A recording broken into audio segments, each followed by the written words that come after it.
Now, one of the things that I heard earlier in the show tonight just kind of stunned me because of its implications for the fall elections. I was talking with Dr. Novak, Dr. Eric Novak, a very smart orthopedic surgeon who's been advocating against health care non-reform. And I asked him what the next big thing to break on the health care law was. And he said in late summer, Medicare Advantage recipients, Medicare is the private sector version of Medicare. You can get it through a private provider. 10 million of them are going to receive their premium notices for 2011, and they are likely to see reduced services or in many areas of the country, no services at all. Seniors vote more than anybody.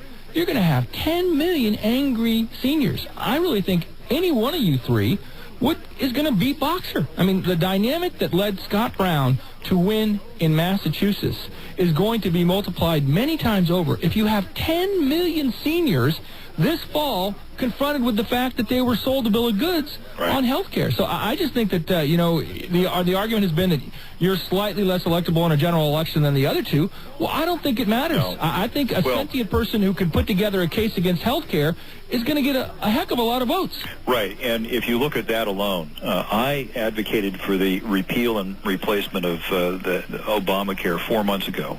Carly Fiorina signed the pledge the day after it passed, and, of course, Tom Campbell still hasn't signed on to the pledge to try to repeal it. And insofar as electability for those people who care, Rasmussen's latest poll just last week had Tom Campbell 2 points behind Barbara Boxer. Carly Fiorina was 4 points behind Barbara Boxer. I was 3 points behind Barbara Boxer.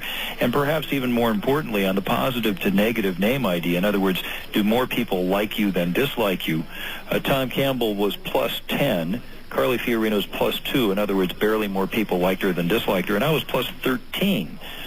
So I'm thinking that perhaps principles are coming back in style in California, and maybe the voters are beginning to realize that while I don't say everything to folks to make them like me, I do say it like it is. And frankly, I think we need a little more of that these days.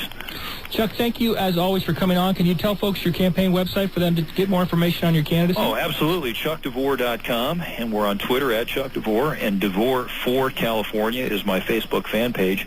And, we actually have some big 48-feet-long billboards going up in San Diego County down, I think, in between Escondido and the ocean. Wow. On Monday. So we have a big billboard campaign where I'm standing in front of the Constitution, and it says support and defend.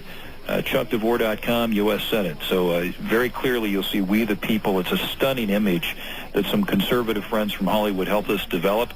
And again, because I'm cheap, my 18-year-old daughter did the layout on Photoshop, and it didn't cost the campaign a nickel. Thanks very much. I'll be on the lookout for that. Thanks again, Chuck. I really appreciate it. All right. That's Chuck DeVore, Republican Senate candidate. I'm Chris Reed. This is Top Story on AM 600 KOGO, San Diego's news and talk station.